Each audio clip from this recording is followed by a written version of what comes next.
अगला सवाल है क्वेश्चन नंबर 2। इन्हीं 5 खंडों को हल कीजिए। इसमें का खा गा अंग चा करके देगा, मतलब 6 क्वेश्चन देगा, उसमें से 5 टू करना है। 2-2 नंबर के रहेंगे। 4 नंबर बोले, अच्छा 4 नंबर रहेंगे, तो 4 पंजे 20 नंबर का ये रहेगा।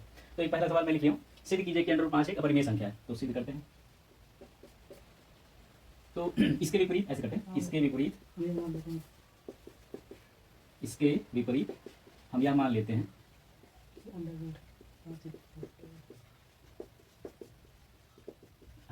कि √5 एक परिमेय संख्या है। विरोधाभास विधि से सिद्ध करेंगे, है ना।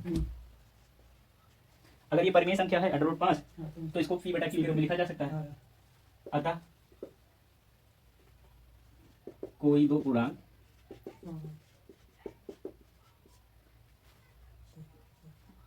P तथा Q इस तरह होंगे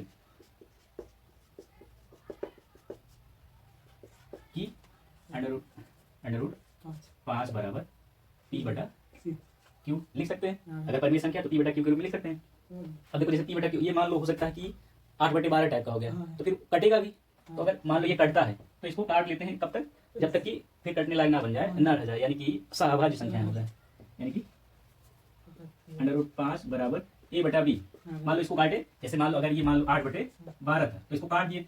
किससे काटेंगे फिर नहीं कटेगा दोबारा, 8 और 12 के HCF यानी कि 4 से काटेंगे, हाईएस्ट कॉमन फैक्टर, ठीक है, उससे काट देंगे, फिर दोबारा नहीं कटेगा। तो 4 गुना 8, 4 3 12, यानी कि 2/3 अब नहीं कटेगा ना।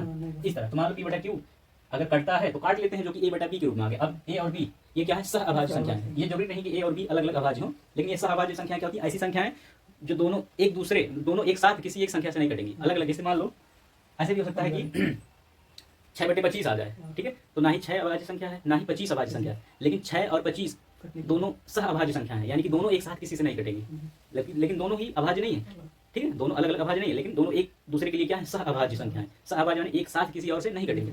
तो मान लो P/Q के रूप में था, इसको काट के A/B के रूप में कर दिए, अब नहीं कटेगा ना, क्योंकि A और B तो यहाँ लिख देंगे, जहाँ A और B सहअभाज्य संख्याएं हैं।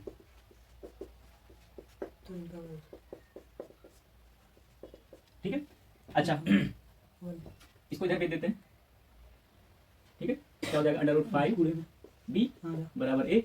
दोनों पक्षों का वर्ग कर दें, दोनों पक्षों का वर्ग करने पर वर्ग कर दें, √5 का स्क्वायर √5 जाएगा, B का स्क्वायर B स्क्वायर, और A का स्क्वायर A स्क्वायर, ठीक है, ये हो जाएगा। ऐसे लिख सकते हैं A स्क्वायर बराबर 5 B स्क्वायर, ठीक है। जैसे ये देखो, अगर मान लो ऐसे लिखा है कि 16 बराबर ऐसे, ठीक है, ऐसे मान लो लिखा है 2 गुणे 8, इस टाइप का, ऐसे 16 बराबर 2 गुणे 8 होता है ना। तो अगर ऐसे लिखा है या ऐसे कर लो, हाँ ठीक है, कोई बात नहीं, 2 गुणे 8 लिखा है, ठीक है, तो 2 और 8 16 के क्या है, बराबर गुणनखंड है, गुणनखंड है कि नहीं, यानी कि 16 जो है 8 से विभाजित होगा और 2 से भी विभाजित होगा। तो यहाँ देखो A स्क्वायर बराबर क्या लिखा है, 5 B स्क्वायर, यानी कि A स्क्वायर जो है 5 से विभाजित होगा, इस तरह से, ठीक है। तो यहाँ हम क्या लिख सकते हैं, अर्थात A स्क्वायर, ठीक, A स्क्वायर 5 से विभाज्य है, ठीक है, हो गया, बड़ा सा कॉमन है, A स्क्वायर 5 से विभाज्य है। तो एक प्रमेय आया था शुरू में ही, पहले चैप्टर में, कि अगर कोई किसी संख्या का वर्ग, ठीक है, किसी अभाज्य संख्या से विभाज्य है, ठीक है, तो मूल संख्या भी उस अभाज्य संख्या से विभाज्य होगी, ठीक है। अर्थात अतः ये जो है A स्क्वायर 5 से विभाज्य है, तो A भी 5 से विभाज्य होगी, 5 से विभाज्य होगी, ठीक है। अगर ये 5 से विभाज्य होगी तो हम A को जो है 5 के गुणक के रूप में लिख सकते हैं। जैसे मान लो एक संख्या हो गई 20, ठीक है, तो 20 को ऐसे लिख सकते हैं ना, 5 गुणे 4, तो देखो ये मान लो A है, ठीक है, तो देखो ये इसको लिख दिया ना, 5 गुणे इसको C मान लो, ठीक है, 4 को C मान लो, तो इसको हम A को क्या लिख सकते हैं, 5 × C लिख सकते हैं, मतलब हम 5 से भाग देंगे, 20 में कुछ बार जाएगा, वही कुछ क्या है, C है, ठीक है, ठीक है। तो अगर A जो है 5 से विभाज्य है, ठीक है, तो इसे ऐसे A बराबर 5C के रूप में लिखा जा सकता है,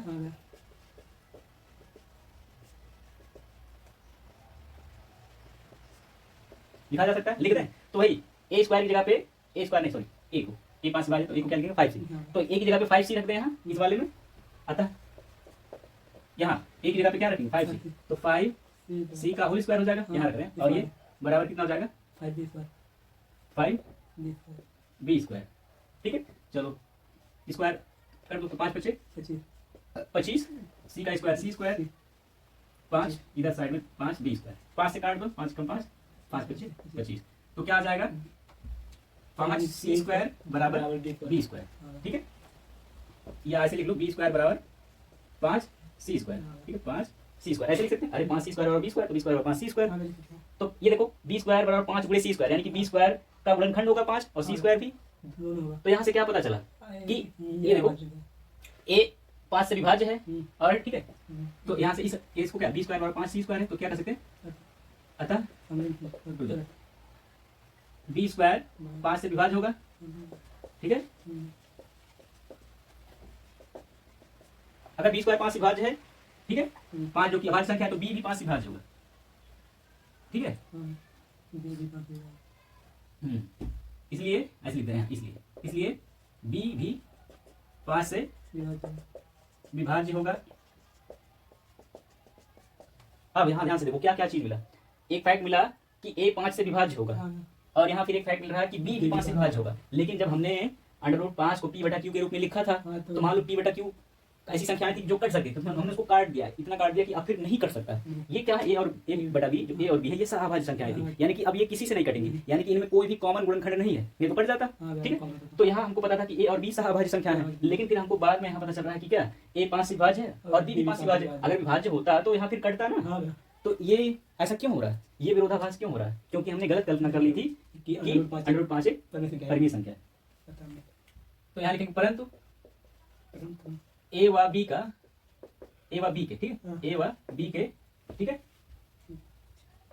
कोई ऐसे a व b सहअभाज्य संख्या है, सहअभाज्य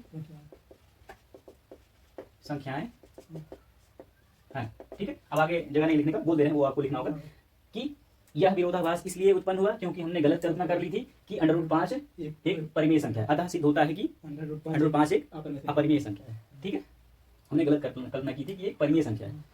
ठीक है, यहाँ ये विरोधाभास इसीलिए हुआ, इसलिए सिद्ध होता है कि ये एक अपरिमेय संख्या है। देखो अगला सवाल है, क्या है, एक मकान के आधार से एक मीनार के चोटी का उन्नयन कोण 60 डिग्री है, और मकान के शीर्ष से उस मीनार की चोटी का उन्नयन कोण 45 डिग्री है। यदि मकान और मीनार के बीच की दूरी 30 मीटर है, तो मकान और मीनार की ऊंचाई ज्ञात कीजिए। ये बढ़िया क्वेश्चन है, 4 नंबर वाले हैं। हाँ, तो था, तो बना लेते हैं मकान और मीनार। चलो ये मीनार हो गया, और ये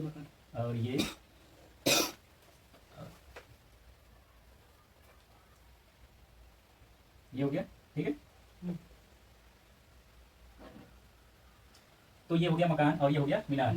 अब देखो इसको ऐसे मिला देते हैं धरती के समांतर। ठीक है, अब देखो ये क्या बन गया, आयत बन गया, यानी कि ये इतना बराबर इतना, इतना बराबर इतना। ठीक है, इसमें कुछ बताना नहीं है।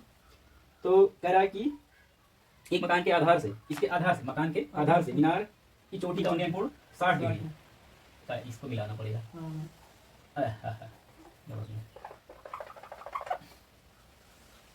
ये 60 डिग्री। ठीक है, और क्या है, और मकान के शीर्ष से मीनार की चोटी का उन्नयन कोण 45 डिग्री, ये 45 डिग्री। ये और इनके बीच की दूरी कितना है, 30 मीटर। 30 मीटर, 30 मीटर ये। ठीक है, तो ये भी 30 मीटर होगा। अरे ये इतना इतने बराबर होगा ना। ओके, तो ये है मकान, मकान, और ये है मीनार, है ना।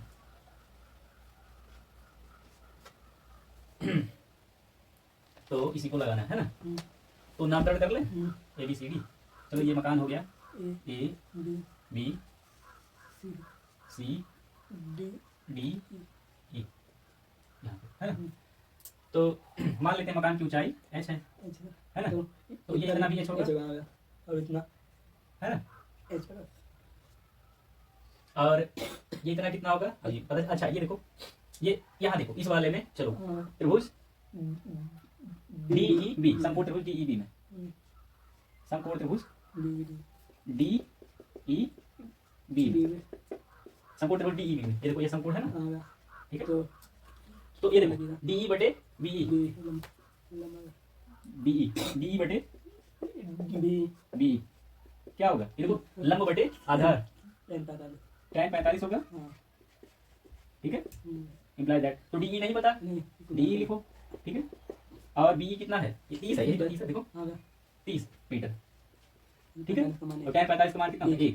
इसको इधर भेज दो, इधर के लाइन में आ गया, डी बराबर 30 मीटर गुणे 31 मीटर, ठीक है, 30 मीटर आ गया, यानी कि ये इतना 30 मीटर होगा, नहीं लिख दें इतना 30 प्लस एच हो गया।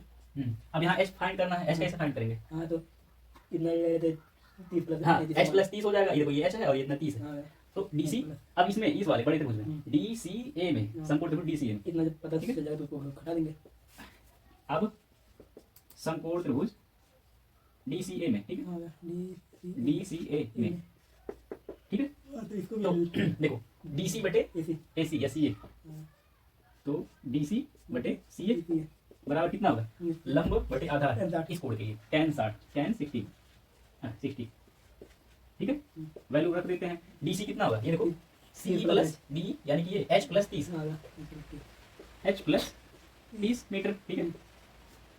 और ये तो मीटर नहीं लिख रहे हैं, बाद में लगा देंगे, कंफ्यूजन हुआ है ना, एच प्लस 30, ठीक है। और ये एसी कितना है, या सी 30 है, और बराबर कितना होगा, tan 60 का मान √3, तो इसका जगह ठीक है। इसको इधर भेज तो बुरा हो जाएगा, हाँ, तो ठीक है। तो एच प्लस, अच्छा इसको अलग अलग लिख लें ऐसे, जगह ए प्लस बी बटे सी हो तो ए बटे सी और बी बटे सी लिख सकते हैं, यानी कि अलग अलग एच बटे 30 और 30 बटे 30 ऐसे लिख सकते हैं, ठीक है।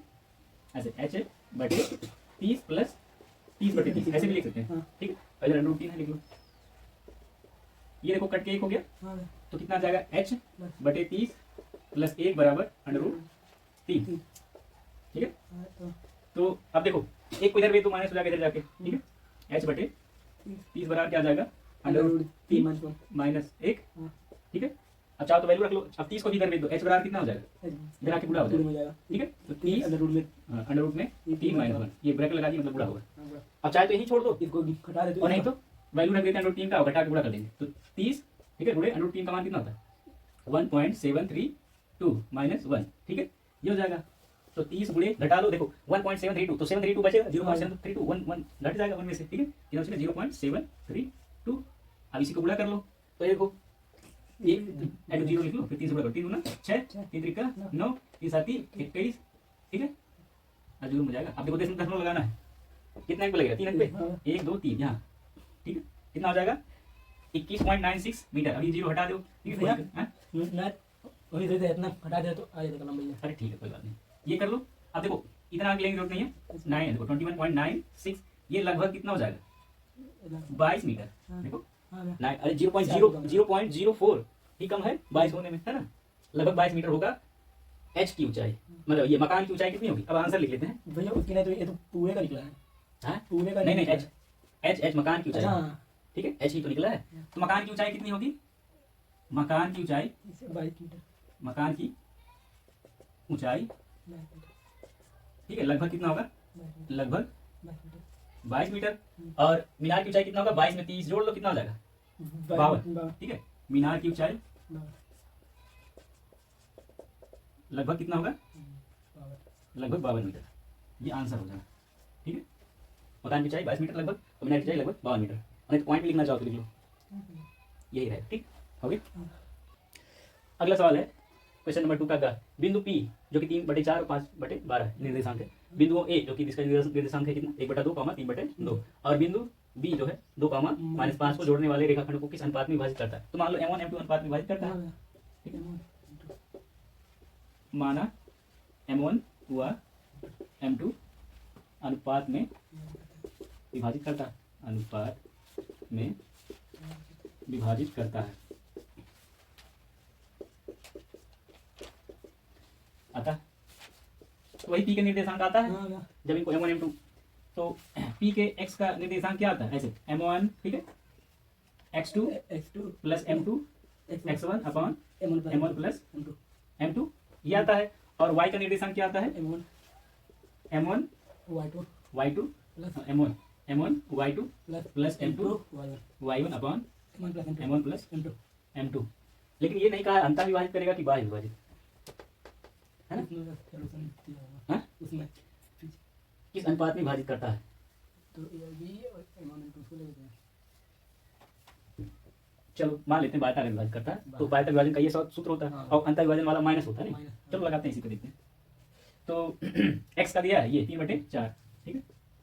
अब m1 नहीं पता है, ठीक है, और x2 देखो इसको मान लो x1 x2 sorry x1 y1 x2 y2, ठीक है। m1 x2 दो plus M2 m2 y1 Y1 m1 x2 plus m2 x1 है ना, x1 1/2 दो m1 प्लस m2 नहीं पता है। ये हो गया। Y का 5/12 और y का कितना है 5/12। m1 नहीं पता है, m1 y2 कितना है -5 प्लस m2 नहीं पता। y1 3/2 3/2 M1 प्लस बटे m1 M2 प्लस m2। अब ये देखो, चलो इस m1 m2 को इधर भेज देते हैं, 3 से गुणा हो जाएगा m1 प्लस m2, 4 को इधर भेज देते इधर गुणा हो जाएगा, तो इधर गुणा कर लो देखो 2 m1 गुणे 4 8 m1, ठीक है। हाँ, और ये देखो 4 गुणे 1/2 2 से कट जाएगा 4, ये देखो 4 आएगा इधर गुणा होगा ऊपर, ठीक है, तो 2 से कटेगा 2 m2 हो जाएगा प्लस 2 m2, ठीक है, ये हो गया। अब चलो इसको इधर भेज देते हैं, 5 से गुणा हो जाएगा 5 m1 प्लस M2 m2, 12 को इधर भेजते हैं, हाँ, देखो तो- 12 पंजे 60 माइनस है तो -60 M1 m1, ठीक है, प्लस 12 गुणे ये देखो 12 गुणे 3/2 तो 3 से कटेगा 12 6 बार 6 3 18 m2। 6 बार की 4 होगा, 4 की 12 अरे 12 इधर आएगा गुणा होगा, ऐसे ऐसे आएगा गुणा होगा, तो 2 से काटोगे 2 6 12 ऐसे ना, 3 6 18 होगा 18 m2, ये हो गया। हमको लगता है 1 से आ जाता है, ये नहीं लेना पड़ता, 1 से आ जाएगा। देखो चलो गुणा कर लेते हैं, तो 3 m1, ठीक है, प्लस 3 m2 बराबर 8 m1 प्लस 2 m2, यही है। तो m1 कई तरफ m2 कई तरफ कर लो, चलो m1 को इधर उठा लो m2 को इधर उठा लो, है ना। ये देखो इधर 3 m2 है, इधर 2 m2, इधर आएगा घट जाएगा 1 m2 बचेगा, यानी कि m2। इधर 8 m1 है, 3 m1 किधर लिया माइनस हो जाएगा, 8 m1 माइनस 3 5 m1, ठीक है। m1 m2 का अनुपात निकालना है ना, तो m1 बटे m2, m1 अनुपात m2 मतलब m1 बटे m2, इसको इधर ले आओ, ठीक है। तो ये देखो m1 इधर आएगा बटे बटे m2, 5 को इधर भेज दो, इधर 1 बचेगा ना, 1 गुणे m2 है ना, ये आया 1 बचा, 5 को इधर भेज दो, 1 के बटे में आ जाएगा, ठीक है। यानी कि क्या समझे, m1 बटे m2 बराबर 1/5, यानी कि m1 अनुपात m2 कितना आ गया 1 अनुपात 5, हाँ 1 अनुपात 5 के अनुपात में काटेगा, और नहीं तो चाहो इससे भी निकल जाएगा, देखो यानी कि 1 के लिए होते तो आ जाता, तो दोनों लोग तब भी आएगा, इससे भी आएगा। चलो अब देखो इससे भी 1/5 ही आएगा, 1 अनुपात 5, देखो 5 m1 प्लस 5 m2, ये कितना है -60 m1 प्लस 18 m2, ये है। चलो m1 को इधर उठा लिया तो 5 m1 और इधर जाएगा प्लस हो जाएगा ये 60 65 m1, ठीक है m1, और ये इधर ले आओ, इधर आएगा 18 में से घट जाएगा, ठीक है। तो 18 m2 माइनस 5 m2 13 m2, ठीक है। तो m2 को इधर भेज दो, m1 बटे m2 हो जाएगा, ठीक है, और 65 को इधर भेज दो, 13 बटे 65 हो जाएगा, ठीक है। देखो कटा कितना आएगा 13 कम 13 13 बचे 65, देखो m1 बटे m2 1/5 आया उसी तरह, यानी कि m1 अनुपात m2 बराबर 1 अनुपात 5, यानी कि बिंदु P बिंदु A और B को 1 अनुपात 5 के अनुपात में काटेगा, ठीक है। आंसर क्या हो जाएगा 1 अनुपात 5। अगला सवाल है, किसी समांतर श्रेणी का प्रथम पद 5, अंतिम पद 45 और पदों का योग कितना है 400, पदों की संख्या और सार अंतर ज्ञात करना। तो देखो दिया है प्रथम पद यानी कि A कितना है 5, और अंतिम पद यानी कि लास्ट टर्म या एनवा टर्म मानो, लास्ट टर्म कहो चाहे एन कहो, ठीक है, वही लास्ट टर्म को एनवा टर्म कर लो, तो क्या होगा 45, और पदों का योग दिया है SN कितना है 400, है ना। क्या ज्ञात करना है n और d, तो n पदों का योग का फार्मूला लगा देते हैं, SN इक्वल टू क्या होता है n/2, ठीक है, a प्लस l, ये तो SN दिया है कितना है, ये पदों का योग कितना 400 बराबर n/2, n नहीं पता है, ये ज्ञात करना है। प्रथम पद कितना है 5 और अंतिम पद कितना है 45, ठीक है। तो 400 बराबर n/2 गुणे 50, ठीक है। अब यहाँ से n का मान निकल जाएगा, n बराबर कितना जाएगा, देखो इनको इधर फेंक दो, देखो 2 इधर बटे में नीचे इधर जाएगा गुणा होगा, 50 गुणा है भाग हो जाएगा, यानी कि ऐसा हो जाएगा 400 और 50 जाएगा बटे में, बटे 50 और 2 बटे में इधर जाएगा ऊपर गुणे में, ठीक है, इस तरह से। तो देखो 50 8 400 8 दूना 16, यानी कि n का मान कितना आ गया 16, यानी कि पदों की संख्या कितनी है 16, 16 टर्म होंगे।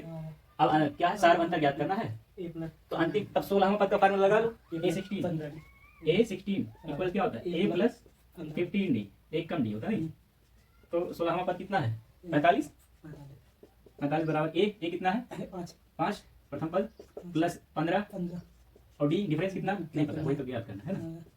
तो तो देखो 5 इधर भेज तो माइनस हो जाएगा, इधर जाएगा चलिए प्लस हो जाएगा 45 माइनस 5 और 15 को इधर भेजो, इधर जाके भाग हो जाएगा बटे, इतना बराबर क्या आ जाएगा डी। 15 ठीक है, तो कितना आ जाएगा 45 में 5 घटा लो 40 बटे 15 15 है, नहीं कटेगा ना, 5 से काट दो हाँ तो 5 अठे 40 और 5 नहीं 15, 8 बटे 3 आएगा, हाँ कॉमन डिफरेंस जो है 8 बटे 3 आ जाएगा। ठीक है, ये हो गया।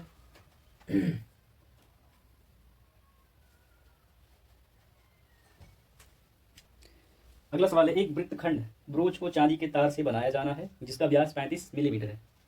तार को वृत्त के 5 व्यासों को बनाने में भी प्रयोग किया गया है जो उसे 10 बराबर त्रिज्य खंडों में विभाजित करता है जैसा कि आकृति में दिखाया गया।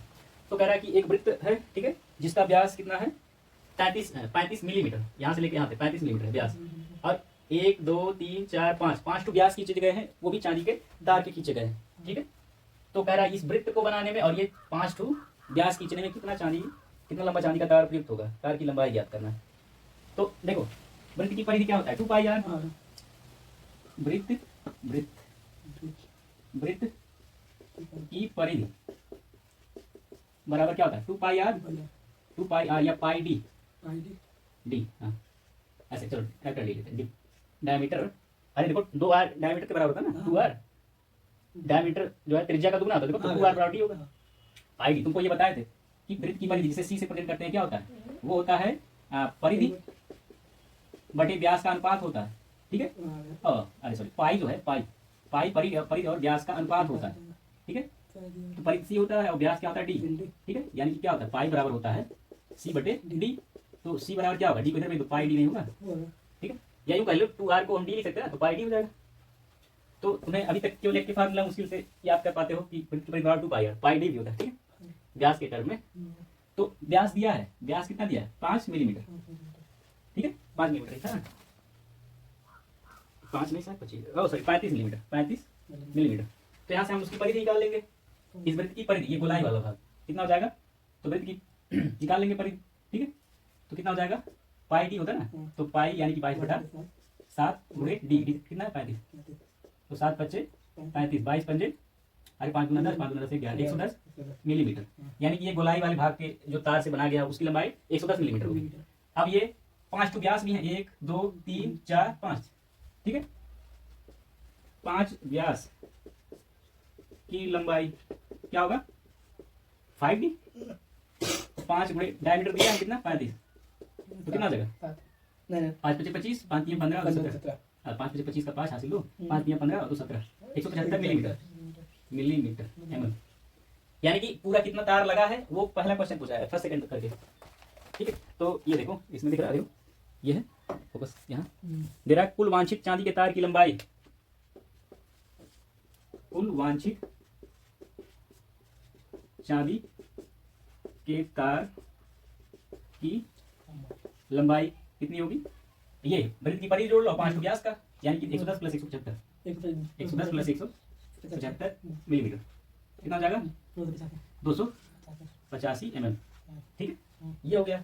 और सेकंड नंबर क्वेश्चन क्या पूछ रहा है, ब्रोच के प्रत्येक त्रिज्य खंड का क्षेत्रफल, तो कह रहा है ये बराबर त्रिज्य खंड काट रहे हैं, यानी कि अब देखो पूरा एक वृत्त कितना कोण बनाता है 360, तो उसको अगर 5 बराबर भाग में काट दें तो यानी कि 360 बटे 5। ठीक है, तो ऐसे हो जाएगा एक त्रिज्य खंड का कोण क्या होगा 360 बटे 5, तो 5 7 35, 5 गुना 10 72 डिग्री। ठीक है, ये हो जाएगा। अब त्रिज्य खंड, तो कह रहा है प्रत्येक त्रिज्य खंड का क्षेत्रफल कितना होगा, तो त्रिज्य खंड का क्षेत्रफल कितना होता है वो निकाल लेते हैं। देखो सेकंड क्वेश्चन ये त्रिज्य खंड का क्षेत्रफल।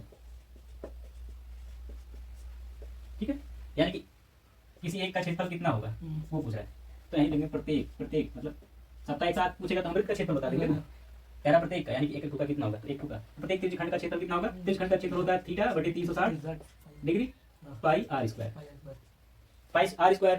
अब आर हम नहीं जानते, आर को हम क्या लिख सकते हैं डी बटे 2, तो डी बटे 2 का स्क्वायर ऐसे ना।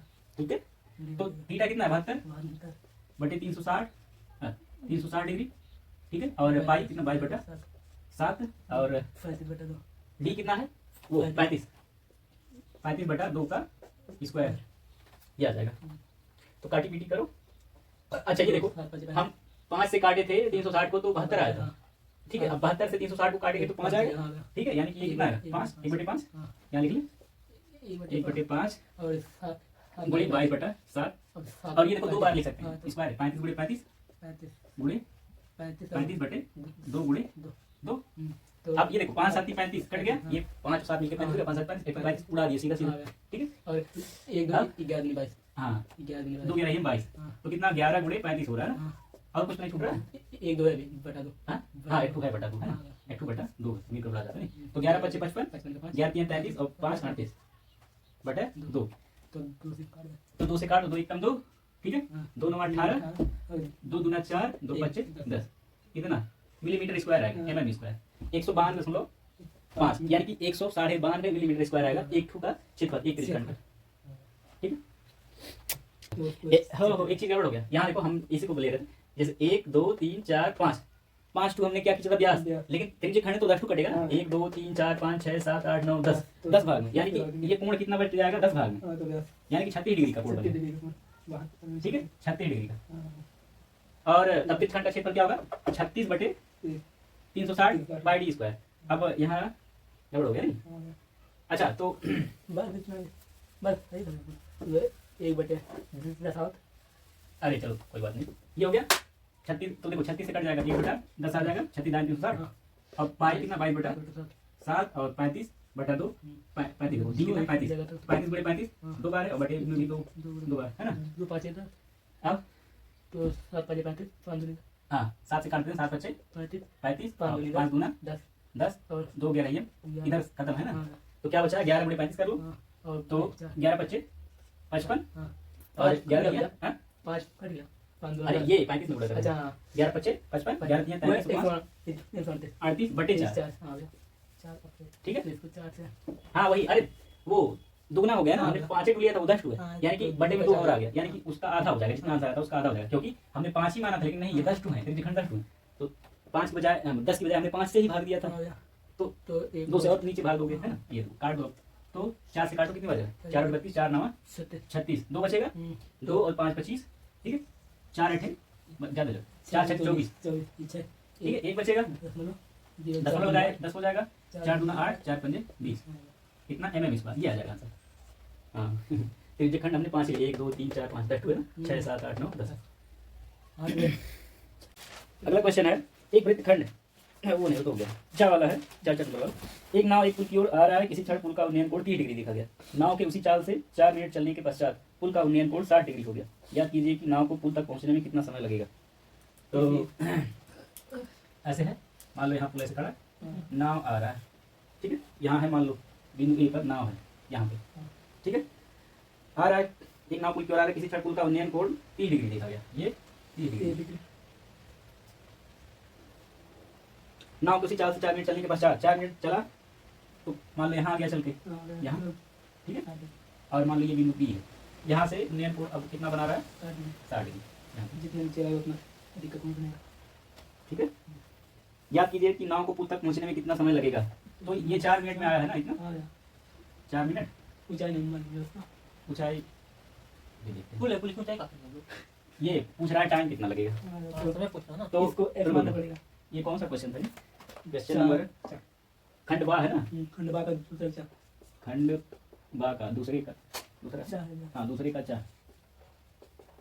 तो देखो मान लो कि वो नाव की चाल x है, अब x किलोमीटर पर सेकंड, किलोमीटर पर घंटा हो या मीटर पर सेकंड में हम x खाली मान रहे हैं, मीटर पर सेकंड या किलोमीटर पर घंटा नहीं ले रहे, क्योंकि यहाँ टाइम से मतलब वो अच्छा मिनट है, तो कोई बात नहीं, x मीटर पर मिनट मान लो है ना, माना नाव की चाल x मीटर प्रति मिनट है, ठीक है। यानी कि प्रति मिनट में x किलोमीटर चलेगा, x मीटर चलेगा। तो यहाँ से यहाँ तक ये बिंदु, अच्छा ये भी a b c d, तो बिंदु a से बिंदु b तक जाने में कितना चल लेगा, कितना दूरी चलेगा, ठीक है। अतः बिंदु a से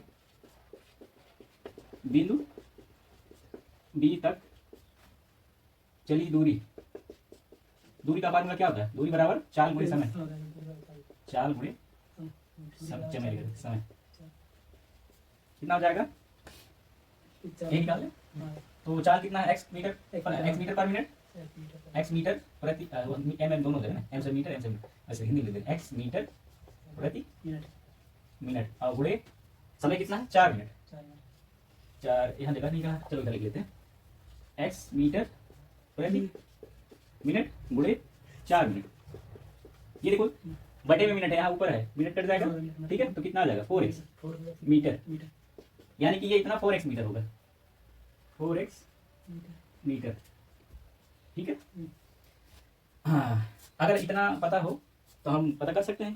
अगर मान लो ये पता हो कि कितना मीटर है तो हम उसमें डिवाइड कर देते हैं चाल से, तो पता चल जाता कितना टाइम लगेगा।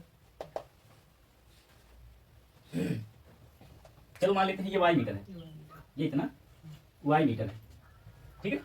अब 4x प्लस वाई यहाँ 10 लगा लेते हैं त्रिभुज DCA में, त्रिभुज समकोण त्रिभुज DCA में, ठीक है। DC बटे AC, DC बटे AC बराबर क्या होगा? 10 इम्प्लाई दैट कर लेते हैं। DC नहीं पता है, चलो इसको h मान लेते हैं, है ना। तो DC का मान लो h है, h बटे AC कितना है? ये देखो 4x plus Y, 4x plus Y, ये हो गया बराबर tan 30 का वैल्यू कितना होता है? 1/√3। ये हो गया।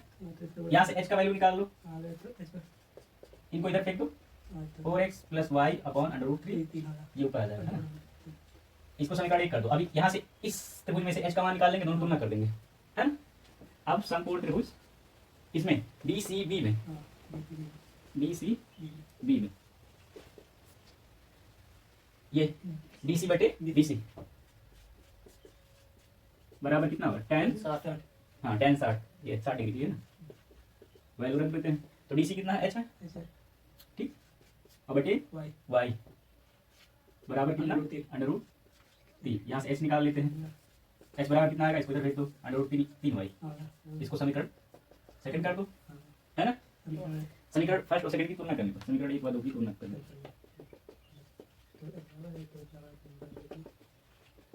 क्लियर दिख रहा है? हमको लगता है ब्लैक कलर और अच्छे से दिखता है, क्योंकि व्हाइट बोर्ड पे ब्लैक कलर एकदम बढ़िया से उस पर कैची होता है, ब्लू वाला उतना अच्छा क्लियर नहीं दिखेगा। तो इनकी तुलना करने पर कर ले, तो देखो बाएं पक्ष बराबर है तो दाएं पक्ष भी बराबर होंगे, है ना। 4x प्लस, थोड़ा इधर लिख लें, कम जगह नहीं हमारे पास, इतना ही सब करना है। तो 4x प्लस वाई अपॉन √3 बराबर कितना है? √3y, ये √3 को इधर भेज दो, है ना। तो 4x प्लस वाई बराबर √3 गुणा √3, 3y हो गया। y को, इस y को इधर भेज दो, इधर आके माइनस हो जाएगा। तो 2x बराबर कितना आ जाएगा? सॉरी 4x है, 4x बराबर ये इधर आएगा 3y माइनस 1y, 2y। तो चलो 2 को इधर भेज दो, है ना। तो y बराबर कितना? इधर y बचेगा, इधर भेज दो इसको, तो 4x बटे 2 ये हो जाएगा ना, कट जाएगा, कितना आएगा? 2x, यानी कि y बराबर 2x है। क्या कह सकते हैं कि ये जो दूरी है इस दूरी की दुगनी होगी, x की दुगनी होगी, इसकी नहीं, x की दुगनी होगी। ये तो 4x है, देखो y बराबर कितना आ रहा है? y बराबर 2x आ रहा है, ठीक है। और x है क्या? नाव की चाल है, ठीक है, नाव की चाल है, यानी कि नाव जो है प्रति मिनट x मीटर चलती है। तो ये इतनी दूरी कितनी है? y जो कि 2x है, ये कितना हो गया? 2x। तो 1x दूरी चलने में 1 मिनट लगता है, 2x दूरी चलने में कितना मिनट लगेगा? 2 मिनट, ठीक है। अतः नाव को पुल तक पहुंचने में लगा समय बराबर क्या होता है? दूरी बटे चाल। तो दूरी कितना है? y है, और चाल कितना है? x, ठीक है, ओके। तो देखो y कितना है? 2x है, अभी निकाले हैं, और बटे x कितना है? 2 मिनट में लिए थे, मिनट में आना है 2 मिनट, यानी कि अब नाव को जो है 2 मिनट लगेगा पुल तक पहुंचने में, ठीक है। हो गया आंसर, मतलब की है, समझ गए? ओके, तीसरा सवाल है रैखिक समीकरण निकाय को हल कीजिए। अच्छा, अभी तक क्या चल रहा था पहले इसको ध्यान से फिर से सुन लीजिए। ये मॉडल पेपर 1 है, सॉल्व करें मैथ का, क्लास 10 का, ठीक है। तो इसमें खंड आ था, उसमें बहुविकल्पीय प्रश्न थे, 20 प्रश्न थे, एक नंबर के उसको सॉल्व कर चुके हैं। 20 नंबर वो हो गया, ठीक है। फिर खंड बा में पहले में सभी खंड हल करना है, 2-2 नंबर का दिया था, कितना 5 क्वेश्चन, 5 मेरी का खा ग घ अंगा चा 6 क्वेश्चन हो गया, तो 2 6 12 हो गया, तो 20 और 12 32 हो गया, ठीक है। फिर दूसरा क्वेश्चन है किन्हीं 5 खंडों को हल कीजिए, 4-4 नंबर के, तो इसमें 4 पंजे 20, तो 6 को दिया है, मतलब का खा ग घ अंगा चा 5 लगाना, एक को कोई छोड़ देना है जो आपको कठिन लगे, ठीक है। तो उसको भी सॉल्व कर चुके हैं, तो 32 हो गया था वो, और ये 4 पंजे 20, 32 और 20 कितना हो गया 52। अब बचे कितना 18 नंबर बचा 70 में से। अब 6-6 नंबर के 3 क्वेश्चन रहेंगे, तो अगला क्वेश्चन है नंबर 3, उसमें 2 क्वेश्चन देगा अथवा करके, एक क्वेश्चन ये है, एक क्वेश्चन बड़ा सा है, उसको भी लिखेंगे टाइम मिलेगा तो इसको लगाओ, चाहे उसको लगाओ, जो दो दिया रहेगा, तो जो आपको आसान लगे उसमें से लगाना है, वो 6 नंबर का हो गया। फिर इसी तरह चौथे में 2 क्वेश्चन देगा अथवा करके, कोई एक लगाना है, ठीक है। फिर पांचवें में देगा 2 क्वेश्चन, उसमें से कोई एक लगाना है, तो 6 6 12 6 18, यानी कि पूरा 70 नंबर का इस तरह का रहेगा। तो चलो इसको सॉल्व करते हैं।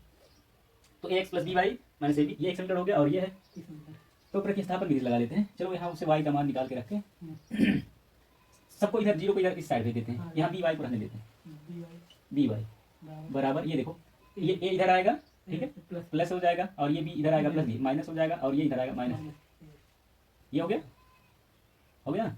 अब चलो अभी y का मान निकालना था ना, y को रहने दो, इसको भी इधर भेज दो, ठीक है। ये इधर जाएगा तो a minus b minus a x बटे बी का यह मान समीकरण 2 में रख दें, ओ y का यह मान समीकरण 2 में से वही 2 नहीं लिखा, यही समझ लो, ये समीकरण 1 है और ये समीकरण 2 तथा के इधर 1 तथा के इधर 2, समीकरण 2 में रखने पर, तो यहाँ रख के कर रहे हैं, ठीक है। तो y की जगह पे ये रख देना है, तो इसको लिखो bx को, ठीक है, लिख रहे हैं माइनस a इंटू ये y की जगह पे ये रख देना, क्या a minus b minus a x बटे b minus a minus b बराबर 0। अब देखो सब x में आ गया ना, अब इसमें y नहीं, अब x का मान हम निकाल सकते हैं, ओके। अब क्या करें, थोड़ा करें क्या अंदर, बी एक्स माइनस, चलो गुणा करते हैं, ए स्क्वायर माइनस ए बी, ठीक है। और अच्छा ये देखो यहाँ माइनस, इसको भुला गए, तो ये इसमें गुणा करेंगे ये माइनस हो गया, और इसमें गुणा करेंगे ये प्लस हो जाएगा, इसमें गुणा करेंगे ये प्लस हो जाएगा, ए square x minus a minus b बराबर 0। क्या लगता है एक्स का मान निकल पाएगा? और बटे में बी है, कहाँ तक, यहाँ से लेके यहाँ तक। तो अब सबका बटा बी कर दें, इधर गुणा कर लो, इधर गुणा कर लो, है ना। फिर बी को इधर फेंक देंगे, इधर 0 हो जाएगा, 0 से टकरा के, है ना। तो बी गुणे बी, बी स्क्वायर एक्स हो जाएगा, बी स्क्वायर एक्स, ठीक है। और सारा बटे बी के अंदर आ जाएंगे, ठीक, minus a square plus a b plus a square x, और अभी इनमें तो गुणा होगा बी का, तभी तो बटे के अंदर आएगा। तो बी गुणे माइनस ए बी गुणे माइनस बी स्क्वायर, ये है बराबर 0। बी को इधर भेज देते हैं, 0 हो जाएगा, इधर ही करते जाएंगे। अभी फिर यहाँ इधर इसमें रख के कर लेंगे, एक्स का मान निकाल, वाई का निकालेंगे, है। तो बी को इधर फेंक दो, 0 हो जाएगा। अब यहाँ देखो एक्स स्क्वायर इसमें भी है और इसमें भी है, और इसमें क्या बी स्क्वायर है, इसमें ए स्क्वायर, एक्स कॉमन ले लो तो क्या हो जाएगा, ए स्क्वायर बच जाएगा ए टू में बी स्क्वायर, एक्स कॉमन ले लिए, ठीक, देखो एक्स कॉमन लिए, ए स्क्वायर बचा और बी स्क्वायर। और यहाँ देखो इनको एक ब्रैकेट में कर लो, ऐसे क्या है ऐसे माइनस कॉमन ले रहे हैं, ठीक है। तो ब्रैकेट में क्या हो जाएगा, ए स्क्वायर प्लस बी स्क्वायर, क्योंकि दोनों माइनस है, दोनों को माइनस बाहर निकालिए तो ब्रैकेट में प्लस रहेंगे ना, ये वाला और ये वाला। ए देखो ये माइनस ए स्क्वायर, ये माइनस बी स्क्वायर, दोनों का माइनस बाहर निकालिए ब्रैकेट में क्या रहेगा, ए स्क्वायर प्लस बी स्क्वायर। अब क्या बचा, ये माइनस ए बी, अच्छा अरे यार देखो ए बी, देखो ए बी और माइनस ए बी, देखो प्लस ए बी माइनस ए खत्म, है ना।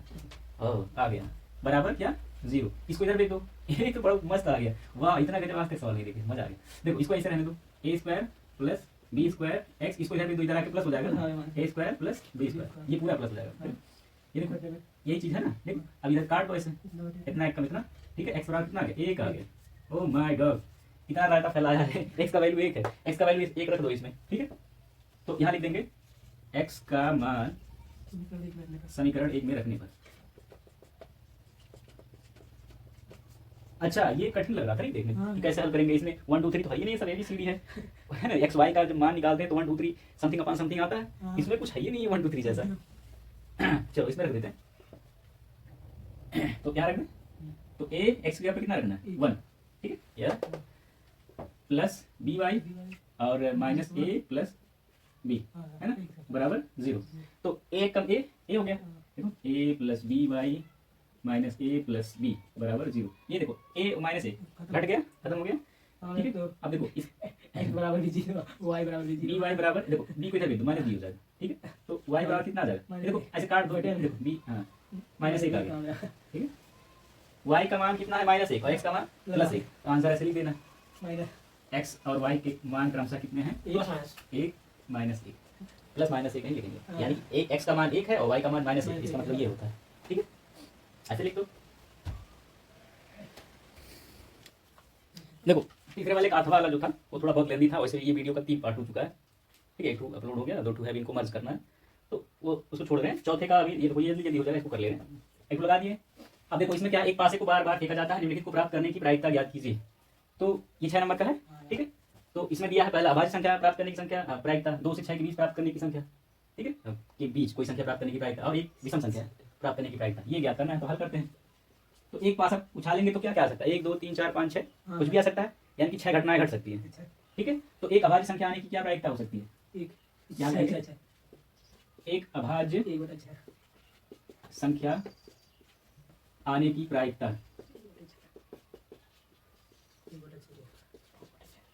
कितना होगा, 1/6 अभाज्य संख्या, अभाज्य संख्या कौन कौन सी होगी, 1 से 6 तक, ये तो 2 होगा, 3 होगा, 5 होगा, पाँच होगा। यही 3 होंगे, ठीक है। 2 आ सकता है, 3 भी आ सकता है, और 5 पाँच भी। भी। तो पूरी कितनी घटनाएं घट सकती हैं जो चाहिए हमें, 3 ठो, ठीक है। और पूरी कितनी घटनाएं घट सकती हैं, 6, अच्छा यानी कि 50-50 का चांस है, 1/2 यानी क्या, 50% चांस है कि अभाज्य संख्या आएगा। हाँ 50% चांस से दोनों अब ये देखो ये हो गया, ये 2 नंबर मिल गया तुम्हें, ठीक है। हाँ। दूसरा है 2 से 6 के बीच कोई संख्या आने की क्या प्रायिकता है, या कितनी संभावना है। 1 3 हो गया 4 तो 4 2 से 6 के बीच कौन कौन सी संख्या है, 3 4 5, इसका भी वही आंसर आ रहा है, ठीक है। यहाँ लिखेंगे 2 से 6 के बीच संख्या आने की प्रायिकता कितना हो जाएगी, ये बड़ा अच्छा 3/6, वो भी आ जाएगा 1/2 1/2, ठीक है। 2 से 6 के बीच में हिंट के रूप में यहाँ लिख सकते हो कि 3 4 और 5। अभाज्य संख्या क्या आ सकता है, 2 3 और 5, ठीक है। अच्छा, अब एक विषम संख्या आने की क्या प्रायिकता है, एक विषम संख्या आने की प्रायिकता, एक विषम वाले की वही आधा रहेंगे 1/2 तो कितनी विषम संख्या है 1 से 6 तक, दो। देखो 1 हो गया, 3 हो गया, 5 हो गया, ये विषम संख्या है। लेकिन एक को तो मानते नहीं है ना, 1 2 1 3 5 7 ये विषम संख्या है, ठीक है। 2 4 6 8 ये सम संख्या है। और अभाज्य संख्याएं क्या है, जो एक और खुद के अलावा किसी से ना कटे, 2 3 5, यानी कि उसका एक और परिभाषा, पहले सुन लो। ऐसी संख्याएं जिनका केवल 2 ही गुणनखंड हो, ठीक है, उन्हें क्या कहते हैं, अभाज्य संख्याएं। तो जैसे 2 हो गया, 2 के 2 ही गुणनखंड है, 1 और 2, 3 के 2 ही गुणनखंड है, 1 और 3, 5 के 2 ही गुणनखंड है, 1 और 5। लेकिन एक नहीं होगा ना अभाज्य संख्या, क्योंकि एक तक और क्या ही गुणनखंड क्या होगा, सबसे छोटा एक ही है, तो एक का गुणनखंड केवल एक ही है, तो वो परिभाषा में फिट नहीं हो रहा है, ठीक है। यानी कि एक अभाज्य संख्या नहीं है, वो अभाज्य संख्या, एक अभाज्य संख्या लेकिन प्राइम संख्या नहीं है, प्राइम नंबर नहीं है, क्या कहते हैं, अरे वो क्या था, अरे गुरु अभाज्य हो गया, विषम संख्या, मतलब एक जो है विषम संख्या लेकिन अभाज्य संख्या नहीं है, प्राइम नंबर नहीं है। जैसे 2 हो गया, 5 हो गया, 7 हो गया, 13 17, ये क्या है, अभाज्य संख्या है, ये किसी और से नहीं कटती है, ठीक है। प्राइम नंबर एक जो है प्राइम नंबर नहीं होता है, वो जो है विषम है लेकिन प्राइम नंबर नहीं, ऑड नंबर है लेकिन प्राइम नहीं, ठीक है। तो ये 3 घटनाएं घट सकती हैं, पूरा कितना 6, ये भी 1/2, ये लो, एकदम सस्ता सवाल था, ये मिल गया 6 नंबर, है ना। ऐसे नीचे मारेंगे 6/6, 6 हाँ। 6 नंबर तक। अब अगला सवाल लगाते हैं, मिटा दें इसको, ठीक है। चौथा का दूसरा सवाल है अथवा करके, मतलब जो अभी लगाए इससे पहले या तो उसको लगा लो या तो इसको लगा लो। अथवा करके दिया है, वो क्या था, प्रायिकता वाला, यह है सांख्यिकी का। अथवा करके दिया है, एक पौधे की 40 पत्तियों की लंबाई मिलीमीटर में लगभग मापी गई है और आंकड़े निम्न प्रकार है। तो यह है लंबाई पत्तियों की, और ये संख्या जैसे 118 से 126 मिलीमीटर 4 पत्तियों की लंबाई है, 126 से 134 मिलीमीटर 5 पत्तियों की लंबाई, 10 पत्तियों की लंबाई 134 से 142 मीटर है, 12 पत्तियों की लंबाई 142 से 150 मीटर है, ऐसे करके दिया है ये। तो अब देखो माध्य और माध्यिका निकालने के लिए उस तरह से ऐसे बनाना पड़ता ना, ऐसे इधर लिख लेंगे वो, अरे वर्ग अंतराल ये हो जाएगा, इसको लिखेंगे, फिर इसको लिखेंगे नीचे, फिर इसको ऐसे ऐसे करेंगे, कितना 1 2 3 4 5 6, और एक और ऊपर लिखते हैं FI XI ऐसे करके 7 लाइन लगेगा, फिर नीचे एक योग करते हैं 8 7 8 लाइन लगेगा। तो यहाँ तो उतना जगह ही नहीं है, तो हम आप लोग ऐसे ही करना, ठीक है। हम क्या कर रहे हैं, वो तरीका तो पता होगा, सवाल एक लगवाए थे सर ने, उस तरह के सवाल लगवाए थे, उसमें देखे होगे कैसे लगाए थे। अब यहाँ हम जगह नहीं है तो इस हिसाब से कर रहे हैं, यही हम मध्यमान निकालेंगे, मध्यमान निकालते हैं, उसे किससे रिप्रेजेंट करते हैं, XI से, ठीक है। और ये देखो पत्तियों की संख्या, ये FI है। तो देखो 118 126 के बीचों बीच कौन सी संख्या पड़ेगी, देखो 100 को छोड़ो, दोनों 100 है, 18 और 26 है ना, 18 और 26 के बीचों बीच कौन पड़ेगा, 18 और 8 126 है ना, यानी कि 8 का गैप है दोनों के बीच में, यानी कि 22 122। ऐसे जोड़ लो, 8 और 6 14, अरे हाँ 18 और 26 को जोड़ के आधा कर दो, ठीक है, या पूरे को जोड़ के आधा कर दो। देखो मध्यमान निकालने का तरीका क्या है, उनको जोड़ के आधा कर दो, ठीक है, यही होता है। तो 8 6 14, देखो 18 24 के बीच में क्या आएगा एग्जैक्टली 18 और 8 26 हुआ है ना, 8 का डिफरेंस है तो बीच बीच में 4 आएगा, यानी कि 18 से 4 आगे और 26 से 4 पीछे, तो 18 से 4 आगे क्या होगा 22, 22, ठीक है। और नहीं तो जोड़ के देख लेते हैं अभी। तो ये हो गया 8 6 14, 2 1 3 1 हासिल वाला 4, 1 और 1 2 बटे 2, तो 2 1 कम 2, देखो 2 दूना 4, 2 दूना 4 आया ना 122, ठीक है, 122 हो जाएगा। एक्स आई थोड़ा बड़ा कर लेते हैं, एक्स आई कितना आ जाएगा 122, 130, ठीक है, ये समझाने के लिए था।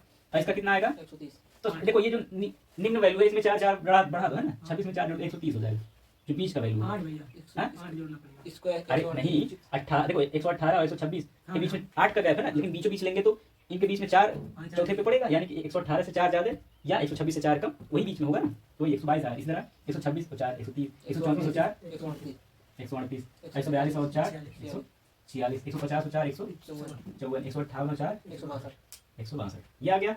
और ये एफ आई है, फिर क्या करते हैं एक्स आई और एफ आई का गुणा करते हैं, ठीक है, यहाँ लिख दें x I into F I, गुणा कर दें, तो गुणा कर लो, 4 दूना 8, 4 दूना 8, 4 एकम 4, ये हो गया। 13 5 65 है ना, ये हो गया। चलो इसे प्लस कर लें, इधर जोड़ लेंगे है ना, 1 0 बढ़ा दो ऐसा। हाँ, और 1 0 बढ़ा दो इसमें, ये तो बड़ी संख्या हो गई नहीं। अगर वो शॉर्टकट विधि लगाते जिसमें वो मानते हैं कल्पित माध्य, उससे हो जाता और आसानी से ना। लेकिन तब फिर उतना जगह नहीं है, मिटाना पड़ जाएगा इसको, बहुत कम में लिखा। चलो ऐसे ही कर लेते हैं। और इसका गुणा कर लो, 12 6 72, ठीक है, 72 कर दो हासिल 7, 12 चौक 48 और 7 कितना हो जाएगा 48 और 7 55 का 5 हासिल 5, 12 कम 12 5 17, ये तो बड़ा बड़ा नंबर आ जाएगा।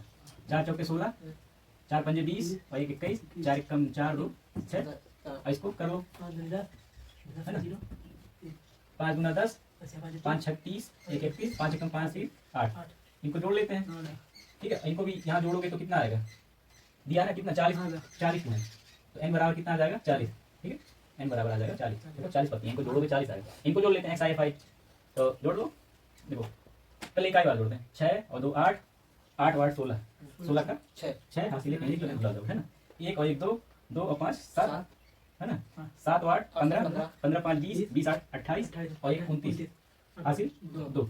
अब 8 और 6 14, 14 और 7 21, 21 और 3 24, 24 और 6 30, 30 4 34, 34 और हासिल वाला 2 36 हासिल 3, ठीक है। अब तीसरा अंक जोड़ना ना, तीसरा चौथा 1 2 और हासिल वाला 3 2 3 5, ये आ गया एक्स आई एफ आई। तो वो क्या कहते हैं माध्य, यही माध्य, ठीक है, माध्य बराबर क्या हो जाएगा सिग्मा ऑफ, ये सिग्मा मतलब योग होता है, ये देखो इनका योग का यही होता है, sigma of F I X I बटे सिग्मा ऑफ एफ आई, ये सिग्मा ऑफ एफ आई हो गया, सिग्मा मतलब जोड़, योग, समेशन, सम। तो कितना आया 5696 बटे 40 पत्ती है ना। अब भाग दे लो, 1 0 हटाओ, ठीक है, अब 4 से भाग दे देते हैं। चलो अभी 10 लगा लेंगे, 4 से भाग दो, 4 एकम 4, 4 चौके 16, ठीक है, 4 दूना 8, 4 चौके 16, 1 0 है तो यहाँ 10 लगा लो, ठीक है, हो गया कितना, यानी कि पत्तियों का जो माध्य लंबाई कितनी है 142 मिलीमीटर, औसत लंबाई कह लो, ठीक है, औसत वही माध्य और ही औसत होता है, समझ गए, ये हो गया आंसर। लो इतना मेहनत किए, 6 नंबर का था ना। अभी माध्यिका भी निकालना है ना, माध्यिका क्वेश्चन माध्यक, तो उसके लिए भी होता है, ऐसे लिखना पड़ता है। उसमें क्या लिखना पड़ता है, ये वर्ग अंतराल लिखना पड़ता है, ऐसे ऊपर नीचे इसको लिखे, फिर उसके नीचे इसको ऐसे करके लिखना पड़ता है, फिर वो ये लिखते हैं बारंबारता लिखते हैं, फिर वो लिखते हैं संचयी बारंबारता, फिर उसके उसको जोड़ लेते हैं, संचयी बारंबारता जितना आता है फिर उसका आधा करते हैं, तो बीचों बीच में जो पड़ता है वही को लेते हैं, ठीक है। तो हम निकालते हैं संचयी बारंबारता ही लिख लें, क्या दिक्कत है। अब देखो ये हो गया, चलो अब मिटाना पड़ेगा, नहीं तो इसी सीट में लिख लें, चलो ये इतना इसको पैक कर दे रहे हैं, है ना। अब माध्यिका के लिए निकाल रहे हैं तो उसको लिखते हैं ऐसे, चलो यही कर लेते हैं।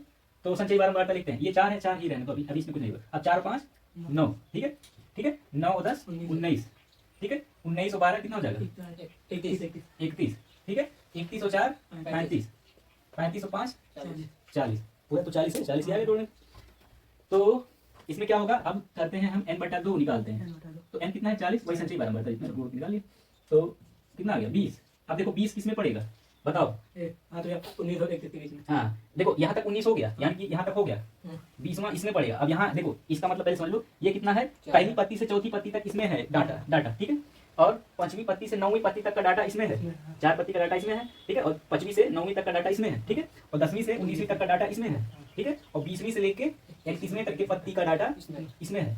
तो इसमें आएगा 20वां, तो उसको हम क्या क्या कर लेते हैं, अतः वर्ग माध्य कहेंगे, ठीक है। माध्यिका वर्ग, माध्यिका वर्ग कौन सी होगी, ये वाली, इसमें पढ़ रहा है। हाँ, माध्यिका वर्ग कितनी होगी, 142 से 150, ये वाला होगा। अब माध्यिका कैसे निकालते हैं, तो माध्यिका का सूत्र होता है, माध्यिका बराबर होता है L plus n/2 minus CF, ठीक है, और अपान, ठीक है, चलिए क्या था ये पाई नहीं रुक जाओ, एक्चुअली इसके दो तरह के फार्मूले लिखे थे, n/2 CF अपॉन CF हो गया, और क्या था, ये CF जो है ये वाला हो जाता है इसके पहले वाले का 12 नंबर का, और इसका हो जाता है, रुक जाओ, फोकस किया कि नहीं, हाँ फोकस किया। देखो एक्चुअली में इसका दो फार्मूला है, मतलब दो तरह से दिया है, तो ये हो गया L plus n/2 minus n/2 minus CF upon F into H, ये है फार्मूला, ठीक है। या एक फार्मूला ऐसे दिया है, हम लोग की पुरानी बुक में दिया था ऐसे, L1 प्लस L ऐसे दिया था, L2 minus L1 upon F into n/2 minus F, ऐसे दिया था। ठीक है, अभी दोनों बता रहे हैं, चलो पहले तुम्हारे बुक के हिसाब से बता दीजिए, एनसीईआरटी की नई बुक में दिया, तो अब इसको लगा लेते हैं।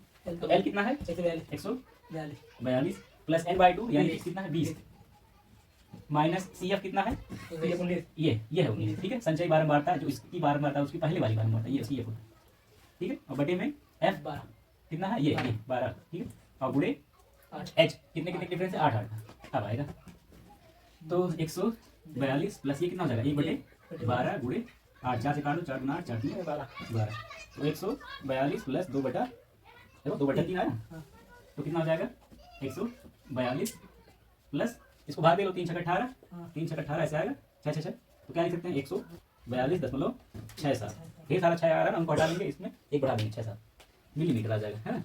तो ये पत्तियों की माध्यक लंबाई हो जाएगी, यानी कि बीचों बीच की लंबाई, यानी कि ये जो है इधर जितनी लंबाई है इतनी, मतलब 118 मिलीमीटर से 166 मिलीमीटर तक की लंबाई है ना पत्तियों की, अलग अलग पत्तियों की, अगर उनका बीच का लिया जाए, बीच का, तो वो क्या लंबाई होगी, 142.67 मिलीमीटर होगी, ये। पांचवा सवाल है, देखो ये सवाल बड़ा सा है, लिख नहीं रहे हैं, बहुत टाइम लग जाएगा।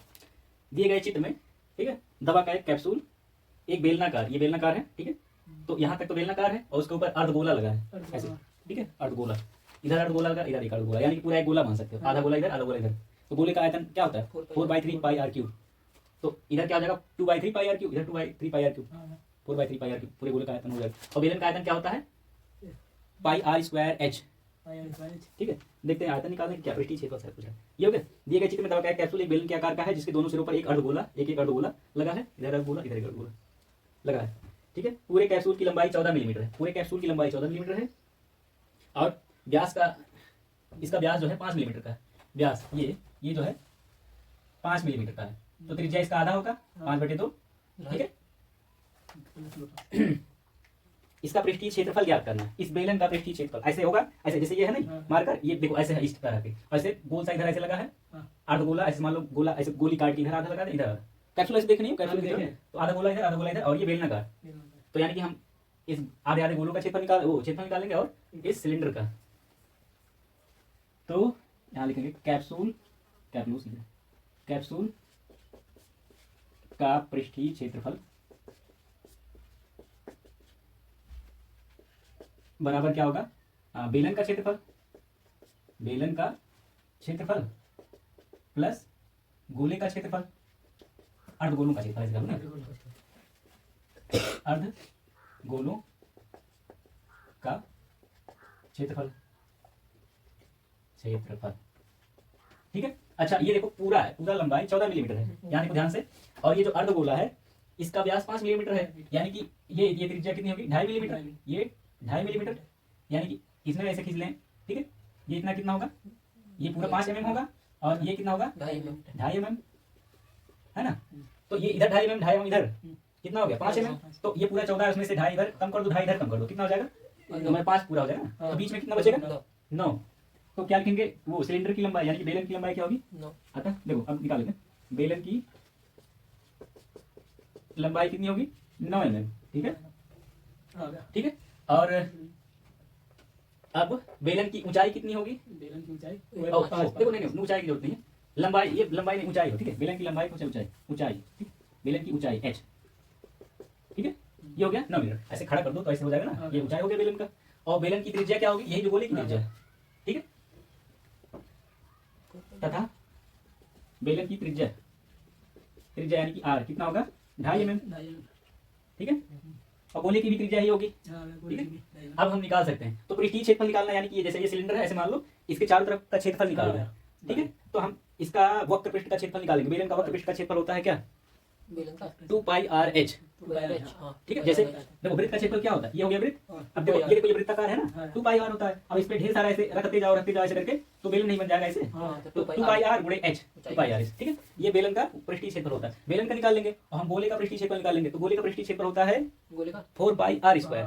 तो इधर आधा गोला है, इधर आधा गोला है, यानी कि पूरा गोला है, तो पूरे गोले का क्षेत्रफल लगा लेंगे। तो यहाँ हो जाएगा अतः कैप्सूल का क्षेत्रफल, ठीक है, कितना हो जाएगा? बेलन का क्षेत्रफल प्लस गोलों का क्षेत्रफल। अतः फिर से लिख रहे हैं, कैप्सूल कैप्सूल अरे जल्दी बल्दी हो गया, कैप्सूल का क्षेत्रफल बराबर क्या हो जाएगा? बेलन का क्षेत्रफल, बेलन का क्षेत्रफल कितना होगा? 4 पाई 2 पाई r h, 2 पाई r h, और आधा गोला इधर, यानी कि पूरे गोले का क्षेत्रफल, ठीक है, कितना होता है? 4 पाई r स्क्वायर, 4 पाई r स्क्वायर ये होता है, ठीक। तो इसमें वैल्यू रख दो, आ जाएगा। तो कुछ कॉमन ले लें, अभी आसान हो जाएगा। 2 पाई r कॉमन ले लें, 2 पाई r कॉमन ले लें, तो ढेर सारा नहीं कचरा खड़ा पर, तो इसमें h बचेगा, इसमें पाई r स्क्वायर, इसमें 2 बचेगा, देखो 2 और r, पाई r स्क्वायर, अरे देखो 2 गुना 4 2 बचा, और r से r स्क्वायर में भाग दो, r बचा, पाई तो निकल गया, ये हो गया। ओके, अब वैल्यू रख देते हैं, तो 2 इंटू 22/7 रख दें। देखो इसमें 22/7 रखने का है कि 3.14 का है, पाई का मान इसमें दिया है हिंट, देखो हिंट दिया है कि पाई बराबर 3.14 लीजिए, लेकिन ये तो अथवा ले दिया, यानी कि हम 22/7 ले लेते हैं, हो सकता है कट जाए 22/7 ले, वही लिखिए 22/7, ठीक है। और r कितना है? 2.5 वही 5 का आधा यानी कि 2.5, 5 का आधा वही 5/2 लिखते हैं, 2.5 लिखने बजाय, ठीक है, दशमलव रहेगा, थोड़ी दिक्कत होगी। h कितना है? बेलन की ऊंचाई 9 मिलीमीटर, ठीक है, 9 और प्लस 2r, तो त्रिज्या कितना है? 2.5 है, उसका दुगुना r, वही व्यास ही तो 2r होता है, व्यास कितना है? 5। वाह, अब देखते हैं, अब आएगा, तो 2 गुणे 22/7 गुणे 5/2, और ये कितना हो गया? 14। ये लो कटा, तो ये देखो 7 दूना 14 कट गया पूरा, ये 14 है, ये 14 कट गया, वाह गजब। अब ऊपर है सब पूरा कर लो, ठीक है। अब ये देखो, अरे ऐसे कर लो, क्या 44 करो, ऐसे करो, 5 गुना 10, 10 गुणे 22, 220। इतना सस्ता बुला कभी किया हो? नहीं, 5 गुना 10, 10 गुणे 22, 10 का 10 100 1000 का बुला आसान होगा, जितना जीरो चिपका दो हो गया पूरा। तो 22 गुणे 10 220 क्या होगा? क्षेत्रफल आता है इस यूनिट स्क्वायर ना, तो मिलीमीटर स्क्वायर में आएगा, mm स्क्वायर, कैप्सूल का ये क्षेत्रफल आ गया 220 mm स्क्वायर। कुछ और निकालना था ना? नहीं बस अच्छा हो गया। अथवा वाला एक सवाल दिया है, ओके अथवा वाला लगाते हैं। अगला सवाल है अथवा करके, अभी जो लगाए हैं वो लगाना है आपको, अगर आप वो लगा पाए आसान लगे तो वो लगाइए, नहीं तो अथवा करके एक और सवाल देगा उसको लगाइए, दोनों में से कोई एक लगाना। अथवा करके लिया, अब देखो ये सवाल बड़ा सा है, लिखेंगे आधा बोर्ड इसे हो जाएगा, तो लिख दे रहे हैं, पढ़ के वैल्यू रख देंगे जो आएगा, ठीक है। तो क्या है? ऊंचाई 220 सेंटीमीटर और आधार 24 सेंटीमीटर वाली एक बेलन है, ठीक है। तो ऊंचाई कितना दिया? 220 सेंटीमीटर, एच लिख ले रहे हैं, है ना। एच कितना है? 220। अच्छा, पिछले वाले का आंसर भी यही आया था, 220 मिलीमीटर, तो मिलीमीटर स्क्वायर। ऊंचाई 220 सेंटीमीटर वाली और आधार का व्यास जो है, व्यास यानी कि डायमीटर कितना? 24 सेंटीमीटर। त्रिज्या निकाल सकते हो, उसका आधा होगा ना। एक बेलन जिस पर ऊंचाई दो बेलन है क्या, जिस पर ऊंचाई 60, अच्छा तो इसको H1 मान लो, इसको D1 मान लो। और अब दूसरा एक बेलन ऐसे ऐसे कर रहा है, ऐसे कुछ होगा, ऐसे ऐसे है, इसके ऊपर ऐसे है, ऐसे कुछ छड़ी टाइप का है, ये बेलन इसके ऊपर ऐसे करके, ठीक है। तो H1 हो गया इतना, D1 हो गया इतना, फिर कह रहा है ऊंचाई कितना है दूसरा, जिस पर 60 सेंटीमीटर ऊंचाई वाले और 8 सेंटीमीटर त्रिज्या वाला, 60 सेंटीमीटर ऊंचाई और 8 सेंटीमीटर, अच्छा आपकी त्रिज्या दिया, व्यास नहीं दिया। R2 कितना दिया है? 8 सेंटीमीटर। तो यहाँ हम D1 है ना, इसको R1 लिख लें, R1 यानी कि त्रिज्या 1 कितना होगा? 12 सेंटीमीटर, व्यास का आधा होता है ना डायमीटर का। एक अन्य बेलन आरोपित है, से लोहे का एक स्तंभ बना, इस स्तंभ का द्रव्यमान ज्ञात कीजिए। तो स्तंभ का द्रव्यमान ज्ञात करना है, द्रव्यमान और घनत्व में संबंध भी बता रहे हैं अभी। तो दिया है, जबकि लोहे का घनत्व दिया है 1 सेंटीमीटर, जबकि 1 घन सेंटीमीटर लोहे का द्रव्यमान 8 ग्राम दिया है। तो लोहे का द्रव्यमान दिया है, सॉरी लोहे का घनत्व दिया है, घनत्व दिया है कितना है? 8 ग्राम प्रति घन सेंटीमीटर, ठीक है, ये दिया। यानी कि 1 सेंटीमीटर, छोटा सा बॉक्स इमेजिन करो, 1 सेंटीमीटर लंबा, 1 सेंटीमीटर चौड़ा, 1 सेंटीमीटर ऊंचा, एक छोटा सा बॉक्स, उसमें 8 ग्राम लोहा आएगा, ठीक है, ऐसे करो। तो निकालते हैं। अभी पहले एक चित्र बना ले तो आसान लगेगा नहीं। देखो एक क्या छड़ी है ना, क्या कह रहा था, लोहा कह रहा है, लोहे का स्तंभ। चलो देखो एक तो ऐसे है स्तंभ, ये हो गया, इसका लंबाई ऊंचाई कितना दिया है 220 mm, ठीक है। और वो क्या दिया है, त्रिज्या कितना दिया है, ऐसे गोल सा है, ठीक है, ऐसे गोल सा है। त्रिज्या कितना दिया है, त्रिज्या जो है कितना दिया वहां लिखा है, चलो देख नहीं रहे, हो गया। और इसके ऊपर एक पतला सा सिलेंडर यानी कि वो छड़ लगा है, कितना है उसका ऊंचाई है 60, ऐसे ऐसे 60 है, ठीक है, इस तरह से है। और उसका जो है त्रिज्या 8 सेंटीमीटर है, सेंटीमीटर है ना, ठीक है मैम, क्या एच मिलीमीटर है कि सेंटीमीटर है, अभी देखो गड़बड़ा जाता है, सेंटीमीटर, ठीक है, ओके। तो सेंटीमीटर, और ये कितना है 60 सेंटीमीटर। तो लोहे का घनत्व निकालना है, तो पहले हम इनका आयतन निकाल लें। देखो घनत्व और आयतन में संबंध जानते हो, घनत्व बराबर होता है द्रव्यमान बटे आयतन। इसका मतलब घनत्व समझ लो क्या होता है, घनत्व मतलब घनापन, कोई चीज कितना अमाया हुआ, ठुसा हुआ। जैसे कि 1 लीटर पानी लो तो 1 किलोग्राम पानी अमाएगा 1 लीटर में, ठीक है। एक लीटर में अगर लोहा भर लो ऐसे पिघला के या ठोस के पिघलाओगे तो थोड़ा हल्का हो जाता है, पिघलने में फैलता है तो कम अमाएगा बाहर में। अगर मान लो ठोस लोहा 1 लीटर भर लो तो वो कितना आएगा, 8 किलो आएगा, लगभग 7 पॉइंट समथिंग किलोग्राम, ठीक है, लगभग 8 किलो अमाएगा। अगर 1 लीटर में पारा भर लें तो 13.5 किलो अमाएगा। ये पारा क्या होता है? मर्क्यूरी, पारा नहीं जानते हो, अगर एक्सप्लेन करेंगे तो दिक्कत हो जाएगी, अभी बहुत लंबा हो गया वीडियो पहले से, ठीक है। और अगर मान लो 1 लीटर में ऑस्मियम भर लो, सबसे भारी धातु है, तो 22.5 किलो आएगा। तो ये घनत्व क्या होता है, घनत्व मतलब कम जगह में कितना ज्यादा ठूसा हुआ, कितना ज्यादा वजनी है कम जगह में, वही कितना घना है, ठीक है, वही। तो आयतन फिक्स हो जाएगा 1 लीटर में कितना आएगा, तो वही चीज है। तो यहाँ लोहे का घनत्व दिया है कि 1 सेंटीमीटर क्यूब में इतना आएगा, तो यहाँ हम जब इसका आयतन निकाल लेंगे तो सेंटीमीटर क्यूब में आता है ना आयतन, तो उसमें हम इससे गुणा कर देंगे तो पता चलेगा कि इतने सारे सेंटीमीटर क्यूब में कितना ग्राम आएगा। फिर ग्राम सेंटीग्राम में चेंज कर लेंगे, अगर ये भारी हुआ मैं तो ग्राम में ही रहने देंगे, है ना। तो आयतन निकालना होता है, बेलन का आयतन निकाल लोगे ना, बेलन, तो बेलनो लिख देते हैं, है ना, बेलनों का आयतन बराबर, देखो बेलन का आयतन का सूत्र होता है पाई, ठीक है, पाई r² h, ये होता है। लेकिन यहाँ 2 बेलन है तो दोनों पे ये लगा देते हैं, पाई r1² h1 plus pi r2² h2, ठीक है। अब यहाँ पर देते हैं वैल्यू, तो पाई यानी कि 22/7, 22/7 नहीं कहा है, कहा यहाँ आपकी देखो कहा था नहीं 3.14 लीजिए, लगभग यही वैल्यू होता। तो कुछ कारण होगा तभी कहा होगा, हो सकता है उससे आसानी से आ जाए, है ना। तो 3.14 ले लीजिए गुणे R1 कितना, इसकी त्रिज्या कितनी है 12, तो R1² यानी कि 12 का स्क्वायर यानी कि 12 गुणे 12, और H1 कितना है 220 सेंटीमीटर, ठीक है। और इसमें भी पाई का वही वैल्यू होगा 3.14, और R2 कितना है, ये 8 सेंटीमीटर, और 8 गुणे 8 2 बार है ना, R2², और H2 कितना है 60, ठीक है।